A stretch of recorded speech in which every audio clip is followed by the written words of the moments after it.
Поројните дождови и електричните празнења во деновите од викендот предизвикаа навлегување на водата во приземни простории и подрумски простории на објекти, поради што на повеќе места интервенираа екипи на територијалната противпожарна единица и на доброволното противпожарно друштво од Кочани. Во неделата попладне, удар на гром предизвикал пожар на кровна конструкција на куќа на улицата Гоце Делчев во Кочани. Со брза интервенција со противпожарни апарати било спречено проширување на огнот и предизвикување поголема материјална штета и други последици. Во координирана акција, припадниците на двете противпожарни единици во неделата вечерта интервенираа на повеќе улици во градот, а најкритично беше на Роза Петрова, каде што имаше поплавени гаражи, подруми во куќи и магацински простории. Поради континуираните врнежи во изминатиот период, водостојот на реките е повторно над просекот за овој период од годината. Покачено е и нивото на подземните води во полскиот регион на општината, каде во изминатиот период имаше поплавување на десетина хектари со пченка и пипер.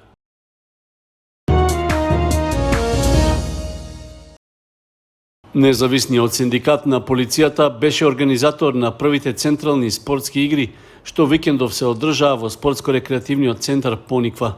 На игрите учествуваа околу 420 вработени во редовниот состав на полицијата, како и вработени во шумската, судската и затворската полиција. Тие се надпреваруваа во баскет, одбојка, стрелање со воздушна пушка, пикадо, шах, бадминтон, туркање рака, влечење јаже и офроуд трка со джипови. Во изминатите 7 години Независниот синдикат на полицијата имаше направено 14 регионални спортски игри, меѓутоа тие се веќе во историја и во минато и тие 7 регионални спортски игри од оваа година од Пониква, од источниот дел на Македонија, пренесуваме кон сите вработени во полицијата, во шумската, судската, затворската и редовната полиција, дека Независниот синдикат на полицијата во наредниот период, наредните години, спортските настани, односно централните спортски игри, ќе ги реализира на Пониква. Присутни се 4 синдикати од регионот. Бугарскиот синдикат САС МВР од Министерството за внатрешни работи во Бугарија. Присутни се Независност од Република Србија, Гранскиот синдикат Независност. Третиот е Синдикатот на српската полиција од Република Србија и по прв пат во Македонија и во текот на вчерашниот ден потпишаме протоколарен момент за соработка и синдикална соработка со Црногорскиот синдикат, односно Независниот синдикат на полицијата на Црна Гора. На првите спортски игри на Независниот синдикат на полицијата присуствуваше и заменик директорот на Бирото за јавна безбедност Арбен Јашари, кој даде поддршка на настанот.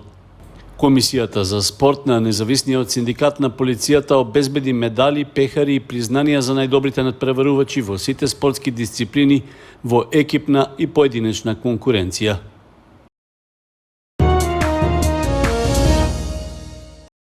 Митрополитот Брегалнички Иларион во сослужение на свештеници од Кочанското архиерејско наместништво го освети крстот за куполата на православниот храм Свети Спас во селото Бели. На чинот на осветувањето, на кој присуствуваа поголем број жители на селото и други гости, беше речено дека по нешто повеќе од 2 години од осветувањето на темелите, изградбата на верскиот објект во Бели напредува според планираната динамика. Новата црква Свети Спас веќе е во фаза на напредна карабина.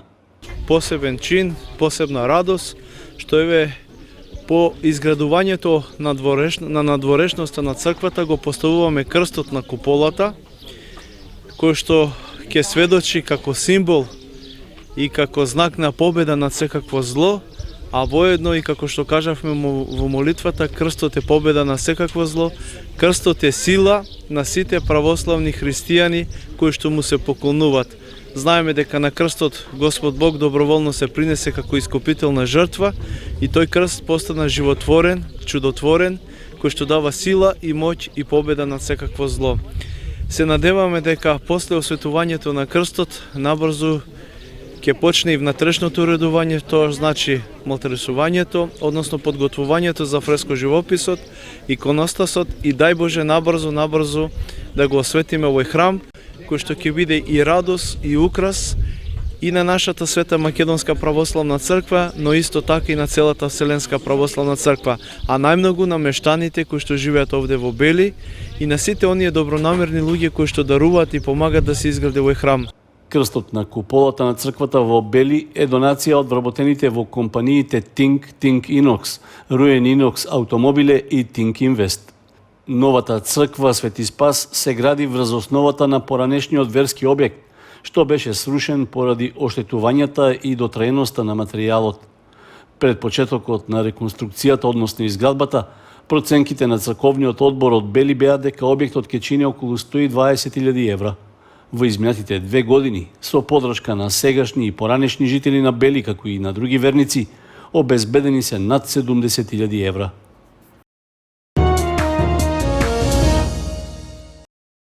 Македонската православна црква не ги оправдува измените на законот за родова еднаквост и матична евиденција. Од црковните кругови велат дека последиците од законот ќе се одразат на најмладите, но и на идните поколенија. Законските одредби имаат спорни елементи и според црквата тоа е загрижувачки факт, па затоа на 29 јуни ќе се одржи мирен протест во Скопје. Целата она така наречена фама што се крена, откако како црква застанавме и јасно се спротивставивме против оној закон за родова еднаквост и матична евиденција, закон кој што не тангира само нас како црква и не е црковен проблем, туку закон кој што представува еден општествен проблем кој што ќе се одрази на нашите деца и нели на поколенијата што доаѓаат натаму, и како црква имаме таа власт и должност да се спротивставиме, да апелираме кога ќе видиме дека нешто не е во ред. Треба нели тоа да го представиме во јавноста и да потенцираме за опасностите и за сите оние лукавства кои што ги носи овој закон. И токму затоа на 29 како што знаете се како црква го повикуваме целиот народ, сите луѓе кои што се засегнати, кои што се спротивуваат на овие закони кои што не се наметнуваат на брзина и со сила. Од сите градови од Македонија, вклучувајќи го и Коченик, има организиран превоз. Сите кои сакаат да бидат дел од протестот, Арсовски ги повика да се пријават во храмот Свети Великомаченик Ѓорги за полесно организирање и реализација на протестот. Деталите за времето и местото на тргнување заинтересираните ќе бидат навремено известени.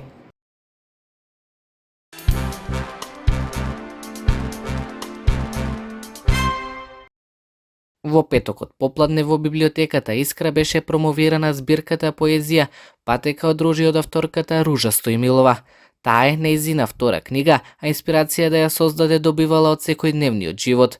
Стојмилова пишува за различни мотиви, автобиографски за празниците за годишните времиња, односно за теми од секојдневниот живот. Збирката содржи 50 песни, напишани на 70 страници. Издавањето на книгата финансиски е поддржано од општина Кочани. Патеката не ми беше баш послана со ружи, но јас со мојата позитивна мисла успеав некако да си ја направам. Имам таму порака за тоа што сум била болна од канцер на дојка.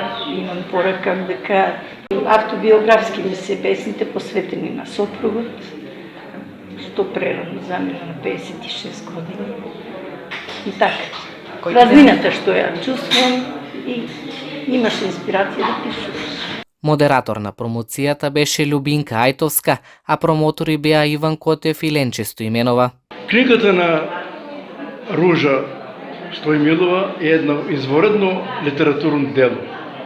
Патека од ружи, како што е насловена, има голема символика, бидејќи патеката е поим кој ги спојува двата света, кој го спојува еден крај со друг, човек со човек. Значи има една голема символика во нејзината поезија. Стојмилова пишува и афоризми што ги пласира на електронските медиуми во земјава. Редовна учесничка и на вечерите на македонскиот афоризам, а активна и во другите сфери на општествениот живот.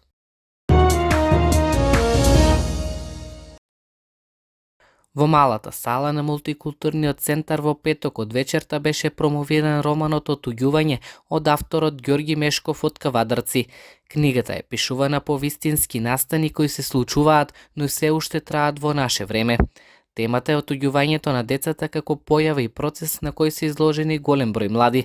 Со порастот на разводите расти и отуѓувањето на деца од едниот родител. Приказната е на мој драг колега поранеше кој што го снајда овие судбини и кој што е више 6 години се бори со системот за своето дете и се надеваме дека конечно тоа ќе успее. Па токму отуѓување тоа е еден процес, многу тежок процес, прикриен процес. Тоа кога детето кога е доделено, после разводна брак се доделува на еден од родителите и кога тој родител кај што е детето доделено го отуѓува детето од другиот родител. Се на сметка на некои нерасчистени сметки за време трајањето на бракот. Значи еден вид на освета кон другиот родител. И тоа е една многу тешка, многу лоша освета за тоа што се работи за нешто што е заедничко и што тука најмногу страда детето. Романот Отуѓување раскажува за татковската љубов кон своето чедо кое разобличува, разголува и се бори против една од најстрашните процеси на психичкото и емотивното малтретирање. Целта на овој роман е да помогне да се соголат и разоткријат причинителите. Замислата и намерата е оваа книга да дигне прашина за злосторството кое се одвива пред нашите очи и уши. На средината од оваа работна недела ќе почнат надпреварите од првото коло на Петровденскиот турнир во мал фудбал, што годинава се одржува по 21 пат. Традиционално, по повод празникот на Кочани, турнирот го организира локалната самоуправа во соработка со Општинскиот фудбалски сојуз. Годинава имаше солиден интерес за учество на надпреварот. Веќе се одржа ждребувањето на екипите за распоред по групи, а победниците од групите ќе играат за натамошен пласман. Пријавени се 12 екипи, ќе има 4 групи по 3 екипи, кои што ќе се надпреваруваат веќе од среда, тоа е 28 19 часот кога ќе биде официјалното отварање на овогодишниот Петровденски турнир. Нормално завршувањето е на 12 јули на денот Петровден, каде што ќе го знаеме победникот на 21-виот Петровденски турнир. Се игра 5+1 според футсал правила, сите правила ќе ги добијат екипите на самиот почеток на надпреварот, организирано од ОВС Кочани има и судии. Сите услови за овој турнир се обезбедени, ќе има и слободни денови, бидејќи мораме да внимаваме на временските услови кои што се вакви како што се сега, за да имаме можност за манипулација од 1 или 2 дена, за да може да се заврши турнирот на време, односно на нашиот празник Петровден, за да го добиеме тогаш и овогодишниот победник. Се планира да има по 2 надпревара додека трае разигрувањето по групи. За најдобрите учесници во екипна како и во поединечна конкуренција предвидени се награди. Победничката екипа ќе добие парична награда од 60.000 денари.